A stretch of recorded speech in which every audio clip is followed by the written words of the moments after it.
Hello students, welcome back to the channel. आप हैं मेरे साथ यानी कि आपके अपने दोस्त नितेश बजाज के साथ। दोस्तों, बिजनेस स्टडीज क्लास 11 की कुछ मोस्ट इंपॉर्टेंट केस स्टडीज कर रहे हैं और आज हम लोग आ पहुंचे हैं हमारे लास्ट चैप्टर पर, जिसका नाम है, जी हाँ सही सोच रहे हैं आप, इंटरनेशनल ट्रेड या इंटरनेशनल बिजनेस के नाम से भी इस चैप्टर को जानते हैं। बहुत अच्छा चैप्टर है और बहुत कुछ इसमें है जो याद करना पड़ेगा यार। इतने सारे प्रोसेस, इतने सारे प्रोसीजर, इतने सारी चीज़ें, कौन कौन से सर्टिफिकेट लेने हैं, बहुत कुछ है। तो चलिए इसके कुछ इंपॉर्टेंट क्वेश्चन पे जानते हैं हम लोग। तो चलिए फर्स्ट क्वेश्चन आ गया आपके सामने। Identify the document highlighted in the following statement. आपको बताना है जो फॉलोइंग स्टेटमेंट है इसमें कौन सा डॉक्यूमेंट है। चलिए पहला क्वेश्चन हमारे पास आ गया। This certificate specifies the origin of goods exported. एक ऐसा सर्टिफिकेट जो ये बताता है कि जो गुड्स आ रहे हैं, एक्सपोर्ट हो रहे हैं गुड्स बेसिकली, वो कहां पर बने हैं, ये कौन डिस्प्ले करता है। तो इसका सही आंसर आप लोग जानते हैं बहुत अच्छे से। इसका सही आंसर हमारे पास certificate of origin. Certificate of origin बहुत इंपॉर्टेंट डॉक्यूमेंट है और ये एक एक्सपोर्टर भेजता है इंपोर्टर को, ठीक है, ताकि इंपोर्टर को डिस्काउंट मिल पाए। ठीक है, डिस्काउंट कैसे मिलता है बेसिकली कि दो कंट्रीज जिनका रिलेशन बहुत अच्छा है, ठीक है, अगर आप उनमें आपस में ट्रेड करते हैं, मान लीजिए अमेरिका के साथ हमारे रिलेशन बहुत अच्छे हैं और मैं अमेरिका से कोई चीज़ इंपोर्ट करा रहा हूँ और मेरे पास जो गुड्स आ रहे हैं उस पर सर्टिफिकेट ऑफ ओरिजिन उस पर लिखा है मेड इन अमेरिका, और इंडिया के साथ रिलेशन अमेरिका बहुत अच्छे हैं, ठीक है, तो इंडिया वाले मुझे इंपोर्ट ड्यूटी में थोड़ा सा डिस्काउंट दे देते हैं। ध्यान रख के चलेंगे इस बात को।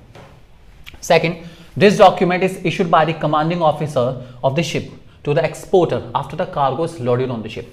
तो कमांडिंग ऑफिसर शिप का माल रखवाने के बाद सारा का सारा एक स्लिप देता है, उस स्लिप को क्या कहते हैं। ठीक है, बहुत सिंपल है, आप लोग जानते हैं इसको। इस स्लिप का नाम है met receipt.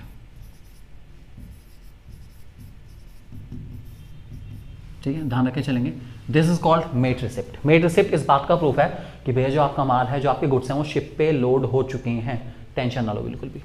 Third, this document is prepared by the shipping company to acknowledge the receipt of the goods on the ship and gives an undertaking to carry them to the port of destination।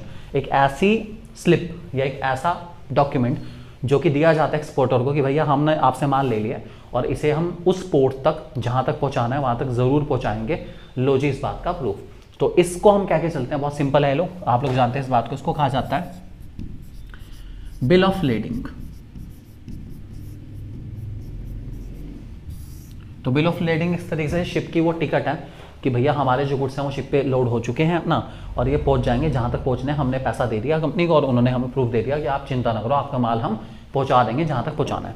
Next, this document is the most appropriate and secure method of payment to settle the international transaction. एक ऐसा document जो कि आपकी payment को secure करने का काम करता है और इंटरनेशनल ट्रांजेक्शन में बहुत जरूरी है।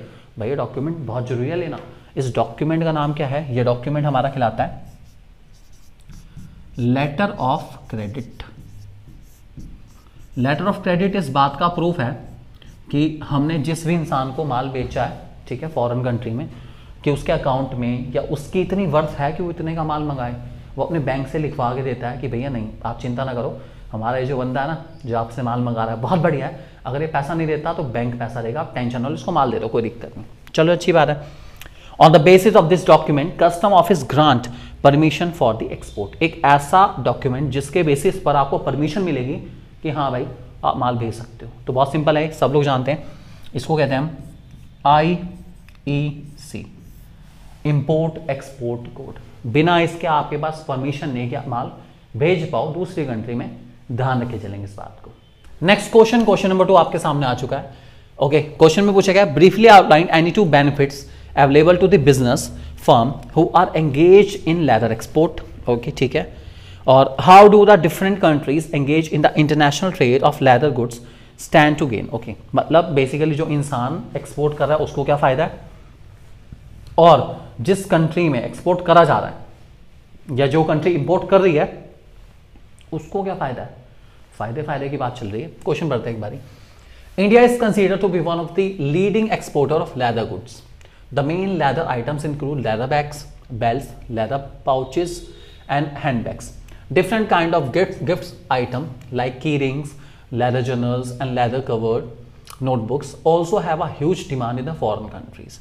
Numerous small scale and large scale enterprises in India are constantly engaged in exporting leather goods to various foreign countries like Germany, UK, Italy, Hong Kong, France, Spain, Netherland, UAE, Belgium and China. अच्छी बात है, बढ़िया बात, बहुत बढ़िया बात है, अच्छी बात है। बेनिफिट बताने हैं फर्म को क्या मिलता है। सबसे अच्छी बात है, आप कोई से बता सकते हैं कोई भी benefit of a firm of exporting या इंटरनेशनल ट्रेड के बेनिफिट क्या क्या है फर्म के लिए। तो सबसे बड़ी बात है कैपेसिटी यूटिलाइजेशन बहुत बेटर हो जाता है, और सबसे और अच्छी बात यह है कि अपॉर्चुनिटीज़ को एनकैश करने का मौका मिलता है और आप अच्छा खासा फॉरेन एक्सचेंज कमा सकते हो, सबसे बड़ी बात है। बी पार्ट में पूछा गया how do different countries engage in international trade of leather goods stand to gain. कैसे फायदा होता है इन सारी कंट्रीज को, ये जो आपके सामने मेंशन करेंगे इनको क्या फायदा है भाई। सबसे बढ़िया फायदा पता क्या है, ग्रोथ प्रोस्पेक्ट बढ़ जाते हैं। इंडिया से जब माल जाएगा वहां पर पूरे उसमें बेचेंगे, फायदा ही फायदा होगा। और एक और बेनिफिट है इसका कि स्टैंड ऑफ लिविंग में इंप्रूवमेंट आता है। जब आपके पास फॉरेन से अच्छी क्वालिटी गुड्स आएंगे तो आपका स्टैंड ऑफ लिविंग अपने आप ही क्या हो जाएगा, इंप्रूव हो जाएगा। बाकी आपको जो बेनिफिट लिखना आप लिख सकते हैं, कोई से आप लिखना चाहें लिख सकते हैं, कोई इशू वाली बात नहीं। ओके, नेक्स्ट क्वेश्चन आ चुका है, ठीक है। Briefly outline the disadvantage of international trade as highlighted in the upper paragraph, state any 2 other disadvantage of international trade. एक इंटरनेशनल ट्रेड के डिसएडवांटेज ऊपर मेंशन है और बाकी आप अपनी तरफ से जो बताना चाहे बता सकते हैं। चलिए एक बार पढ़ते हैं क्वेश्चन को। Many traders in India have been adversely affected due to easy availability of Chinese goods at low prices in the country. Chinese goods are not only affecting the domestic business and Indian market, but also affecting the export market of our country. Indian goods are being replaced by made in China label, both in India as well as abroad, in various segments such as electronic goods, textile, garments, industry, toy, medicine, car component, etc. China वाले भैया सबकी band पर जा रही है। Question इसके बाद में, सो क्या डिसएडवांटेज है कि कंट्री के लिए इंटरनेशनल लेवल पे कंपटीशन को फाइट करना बिल्कुल आसान नहीं है। सबसे बड़ा डिसएडवांटेज है अगर किसी भी कंट्री ने, फॉरेन की कंट्री ने गुड्स बनाने में अपने आप को परफेक्शन दिला दिया और सस्ते रेट पे बनाना परफेक्शन आ गया उसका, तो आपके लिए उसको कम्पीट कर पाना बहुत मुश्किल हो जाएगा। ये सबसे बड़ा नुकसान है। बाकी अदर डिसएडवांटेज आप कोई भी बता सकते हैं। प्लेस का डिसएडवांटेज है, लैंग्वेज का डिसएडवांटेज है, फॉरेन करेंसी का डिसएडवांटेज है, ये सब लिमिटेशन रहती है हमारी, ध्यान रख के चलेंगे। नेक्स्ट क्वेश्चन, क्वेश्चन नंबर 4 हमारे सामने आ चुका है। देखते हैं क्या लिखा गया है यहाँ पर। Various steps of the import procedure that are needed to be perform before placing the order. Placing the order से पहले कौन कौन से स्टेप हमें लेने पड़ते हैं, आपसे पूछा गया। प्लेसिंग द ऑर्डर से पहले कौन कौन से स्टेप हमें लेने पड़ते हैं।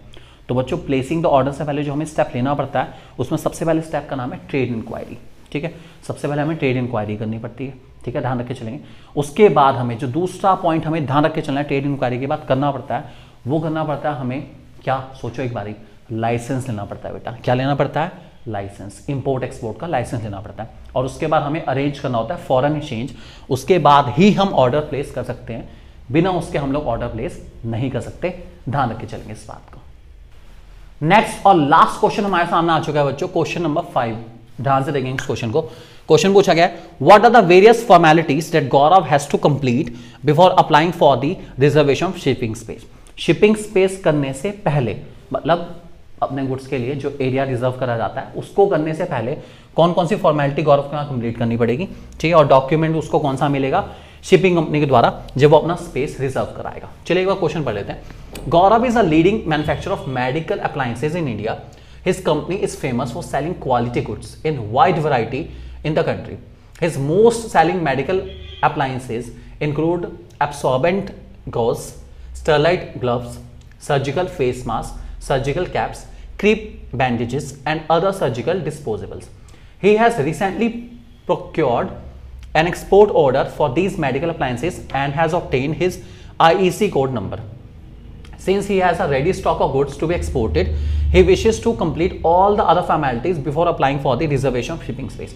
भाई मतलब ऑर्डर आ चुका है, माल बन चुका है, माल बिल्कुल तैयार है, कोई दिक्कत नहीं, माल बिल्कुल तैयार है। चलो अब क्या करें, शिपिंग स्पेस से पहले हमें कौन कौन से स्टेप लेने पड़ेंगे ताकि हम लोग अपने माल को भेज पाएं जिस इंसान को हमें भेजना है। तो बच्चों सबसे पहले हमें कराना पड़ेगा, यहाँ पर गौरव को कहना पड़ेगा, प्री शिपमेंट इंस्पेक्शन कराना पड़ेगा, ठीक है। प्री शिपमेंट इंस्पेक्शन कराना जरूरी है, बिना इसके काम नहीं चल पाएगा, ठीक है। तो इससे क्वालिटी चेक हो जाती है, जो आपने एक्सपोर्ट करना है उसकी क्वालिटी चेक हो जाएगी। प्री शिपमेंट इंस्पेक्शन कराने के बाद गौरव को कराना पड़ेगा एक्साइज क्लियरेंस, मतलब ताकि जो सामान है उसके ऊपर जो भी ड्यूटी गवर्नमेंट ने लगानी है, जितना परसेंट भी टैक्स वगैरह लगाना है वो टैक्स गवर्नमेंट लगा ले आसानी से, ताकि दिक्कत ना आए बिल्कुल भी गवर्नमेंट को, ठीक है। सो टैक्स क्लियर कराने के बाद या टैक्स पे करने के बाद गौरव को लेना पड़ेगा, अगर नीड पड़ती है, सर्टिफिकेट ऑफ ओरिजिन लेना पड़ेगा, ठीक है। सर्टिफिकेट ऑफ ओरिजिन मंगाने के बाद ही हम आगे बढ़ सकते हैं। सर्टिफिकेट ओरिजिन क्यों मंगाया जाता है, मैंने आपको बताया था, ताकि जो इंपोर्टर है उसको कुछ डिस्काउंट मिल पाए अपनी कंट्री में, इसलिए सर्टिफिकेट ओरिजिन लेना बहुत ज़्यादा ज़रूरी होता है, ठीक है। और इसके बाद हमें कराना पड़ेगा, बस इसके बाद तो हम गुड्स को पैकिंग एंड फॉरवर्डिंग करा सकते हैं, कोई दिक्कत नहीं। इसके बाद गुड्स को आप करा सकते हो पैक एंड फॉरवर्ड, ठीक है, ध्यान रख के चलेंगे इस बात को। तो ये सारी फॉर्मेलिटीज़ गौरव को कंप्लीट करनी पड़ेगी अपना सामान या अपने सामान का शिपिंग स्पेस रिजर्व कराने से पहले। और ये कैसे पता चला, एक्सपोर्ट प्रोसीजर का बहुत लंबे हमारे पॉइंट्स है, 17 पॉइंट्स, उनको अच्छे से याद करके चलना पड़ेगा, वहीं से पता चलेगा कौन कौन सा नेक्स्ट स्टेप करना पड़ेगा, ठीक है। सेकंड पार्ट में पूछा गया, briefly outline the document that will be issued by the shipping company once his request for reservation of shipping space is accepted. कुछ नहीं यार, शिपिंग कंपनी उसको दे देगी शिपिंग ऑर्डर।